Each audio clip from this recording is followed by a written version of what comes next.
Normally যে কোনো একটা ব্যাংকে current account, savings account, fixed deposit account, recurring deposit account বা এনআরই অ্যাকাউন্ট, এনআরও অ্যাকাউন্ট, এফসিএনআর অ্যাকাউন্ট এইগুলো ছাড়াও স্পেশাল টাইপের কিছু অ্যাকাউন্ট থাকে, যেমন nostro account, Vostro account, loro account, mirror account.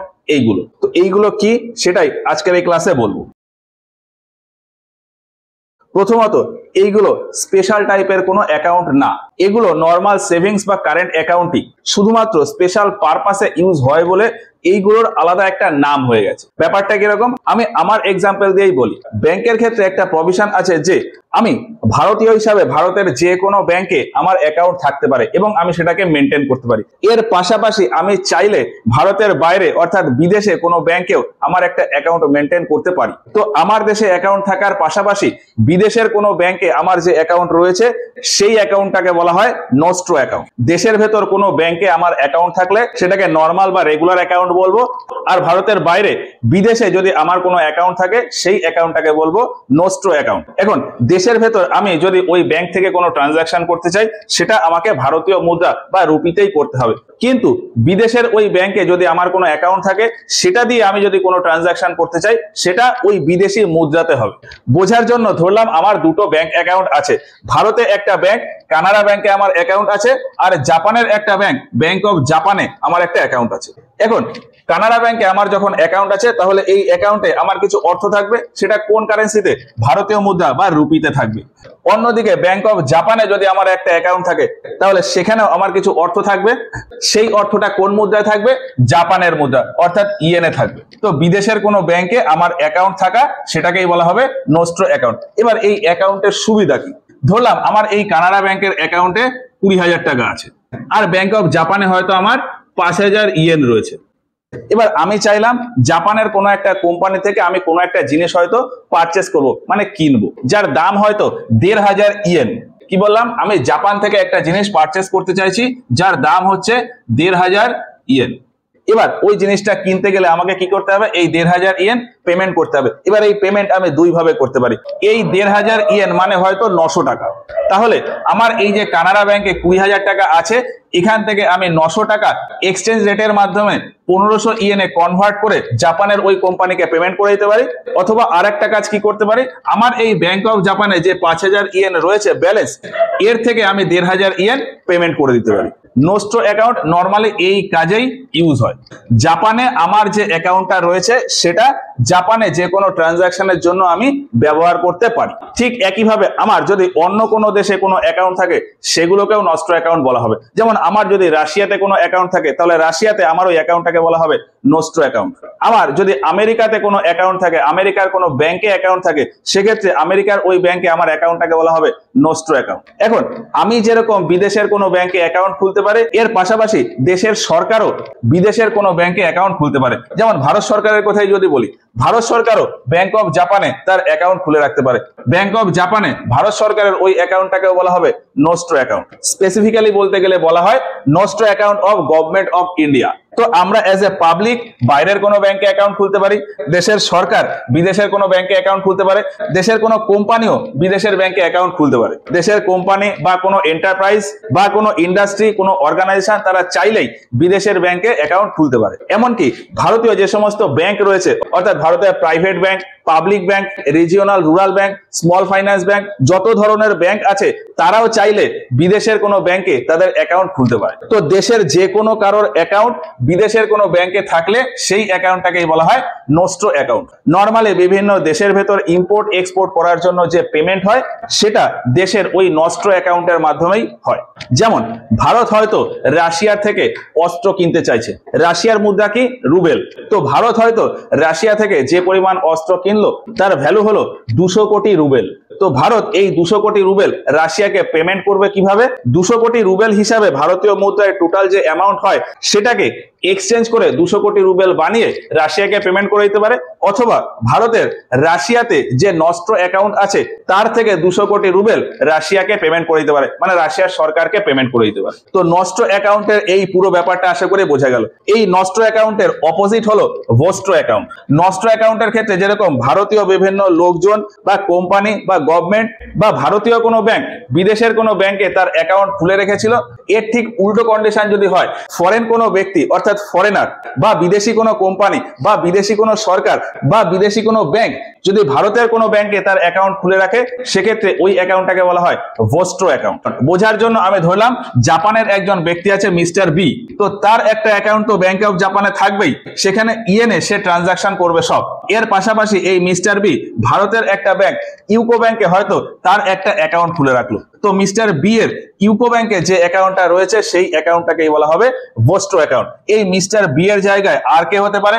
অন্য যে কোনো পাবলিক হতে পারে, জাপান বা অন্য যে কোনো দেশের পাবলিক হতে পারে, অন্য যে কোনো দেশের কোম্পানি হতে পারে, যে কোনো দেশের সরকার হতে পারে, বা যে কোনো দেশের যে কোনো ব্যাংক ভারতের ইউকো ব্যাংক বা ভারতীয় অন্য যে কোনো ব্যাংকে তার অ্যাকাউন্ট খুলে রাখতে পারে। তো ভারতীয় ব্যাংকে বাইরের যে অ্যাকাউন্টটা থাকবে সেটাকেই বলবো ভোস্ট্রো অ্যাকাউন্ট। কাজ কিভাবে হবে? নষ্ট অ্যাকাউন্ট ঠিক যেভাবে কাজ করে ভোস্ট্রো অ্যাকাউন্ট ঠিক একইভাবে কাজ করে, পেমেন্টের জন্য ইউজ হয়। এবার এই নষ্ট আর ভোস্ট্রো এই দুটো একটা ইটালিয়ান শব্দ। নষ্ট কথার অর্থ হলো আওয়ার অ্যাকাউন্ট উইথ ইউ, মানে তোমার কাছে বা তোমার সাথে আমার অ্যাকাউন্ট, মানে বিদেশের কোনো ব্যাংকে আমার অ্যাকাউন্ট, সেটাকেই বলা হবে নষ্ট। আর ভোস্ট্রো মানে হলো ইওর অ্যাকাউন্ট উইথ আস, মানে আমাদের সাথে তোমার অ্যাকাউন্ট বা আমাদের কাছে তোমার অ্যাকাউন্ট। সেখানে কি হলো? ভারতীয় কোনো ব্যাংকে বাইরের কোনো কারোর অ্যাকাউন্ট। তো নষ্ট মানে আওয়ার অ্যাকাউন্ট উইথ ইউ আর ভোস্ট্রো মানে ইওর অ্যাকাউন্ট উইথ আস। এরপরে আছে লোরো অ্যাকাউন্ট। সেটা কি?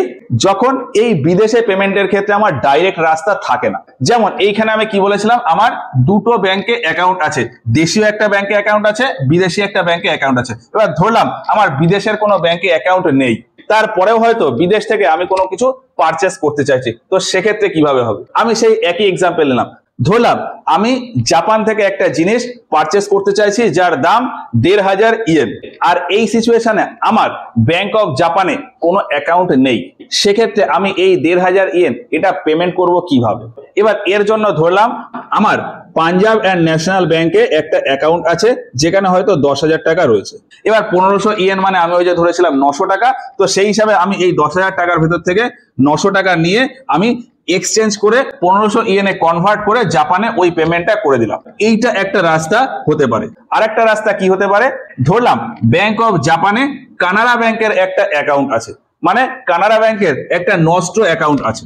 এই যে নষ্ট অ্যাকাউন্টে বলেছিলাম যে ভারতের যে কোনো ব্যাংক বিদেশের এই ব্যাংকে অ্যাকাউন্ট খুলতে পারে, তো সেই হিসাবে ব্যাংক অফ জাপানে হয়তো কানাড়া ব্যাংকের একটা অ্যাকাউন্ট আছে, মানে নষ্ট অ্যাকাউন্ট আছে। এবার আমি কি করতে পারি? আমার পিএনবি তে অ্যাকাউন্ট তো রয়েছে, এটা থাকলো, তার পাশাপাশি আমি কানাড়া ব্যাংকে আমি একটা অ্যাকাউন্ট খুললাম, আর কানাড়া ব্যাংকে অ্যাকাউন্ট খুলে তাকে বলতে পারি যে আমি জাপান থেকে একটা জিনিস পারচেস করতে চাইছি এবং আমার মাঝে মধ্যে জাপান থেকে এরকম পারচেস হতে পারে। তো কানাড়া ব্যাংকে আমার যে অ্যাকাউন্টটা হবে সেটা একটা স্পেশাল প্রভিশন দিয়ে রাখবেন যে আপনার এই কানাড়া ব্যাংকের থ্রু আমি জাপানে পেমেন্ট করতে পারি। তো বিদেশে পেমেন্ট করার জন্য এই ব্যাংকে আমি যে স্পেশাল একটা ফিচার্স দিয়ে অ্যাকাউন্ট খুললাম, সেই হিসাবে আমার যে অ্যাকাউন্টটা ওপেন হলো সেই অ্যাকাউন্টটাকে বলা হয় লোরো অ্যাকাউন্ট। এখানে আমি কিন্তু ব্যাংক অফ জাপানে ডাইরেক্ট অ্যাকাউন্ট খুললাম না, ব্যাংক অফ জাপানে অন্য যে ব্যাংকের নষ্ট অ্যাকাউন্ট রয়েছে সেই ব্যাংকে আমি আমার অ্যাকাউন্ট খুললাম, তো সেই অ্যাকাউন্টটাকে বলা হয় লোরো অ্যাকাউন্ট। বোঝানোর জন্য আমি আরো একটু সিম্পল করে বলি।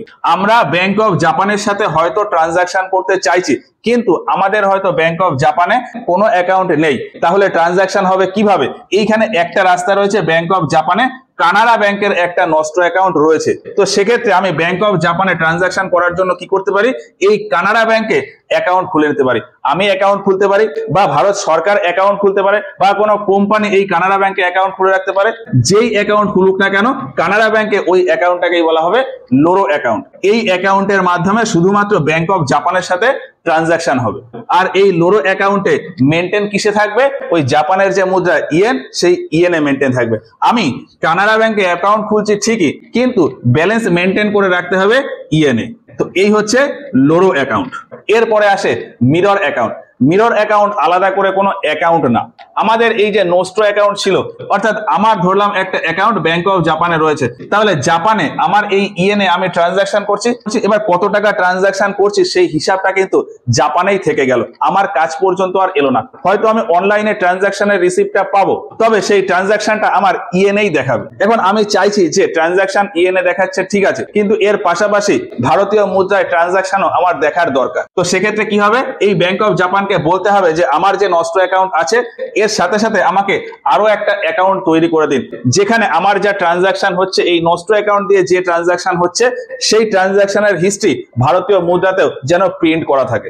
কবে কত টাকা ইএনএ আমি ট্রানজাকশন করছি আর সেই হিসাবে ভারতীয় মুদ্রায় এক্সচেঞ্জ রেট কত আছে সেই হিসাবে টোটাল একটা স্টেটমেন্ট আমার নামে একটা অ্যাকাউন্ট বানিয়ে ব্যাংক অফ জাপান রেখে দেবে। তো ব্যাংক অফ জাপানে ওই অ্যাকাউন্টটাকেই বলা হয় মিরর অ্যাকাউন্ট। এই মিরর অ্যাকাউন্টে শুধুমাত্র আমার ট্রানজাকশনের হিস্ট্রি দেখতে পাবো। এই মিরর অ্যাকাউন্ট থেকে আমি অন্য কোনো ব্যক্তি বা কোনো কাউকে পেমেন্ট করতে পারবো না বা কোনো ট্রানজাকশন করতে পারবো না। শুধুমাত্র ট্রানজাকশনের স্টেটমেন্ট দেখার জন্য ওই মিরর অ্যাকাউন্ট ইউজ হয়। তো যাই হোক, এই হচ্ছে নোস্ট্রো, ভোস্ট্রো, লোরো আর মিরর অ্যাকাউন্ট। আশা করি এই পুরো ব্যাপারটা বুঝতে পেরেছো। তো ব্যাংক অ্যাকাউন্ট নিয়ে ক্লাসটা এই পর্যন্ত। ক্লাসটা ভালো লাগলে একটা লাইক করো। এই ক্লাসগুলো সম্পর্কে তোমাদের মতামত আমাদেরকে কমেন্ট বক্সে জানিও। কোথাও যদি কোনো রকম ডাউট বা কনফিউশন থাকে সেগুলো আমাদেরকে কমেন্টে জানাতে পারো। তো আজকের মতো ক্লাসটা এখানে শেষ করছি, দেখা হচ্ছে এর পরের ক্লাসে গিয়ে।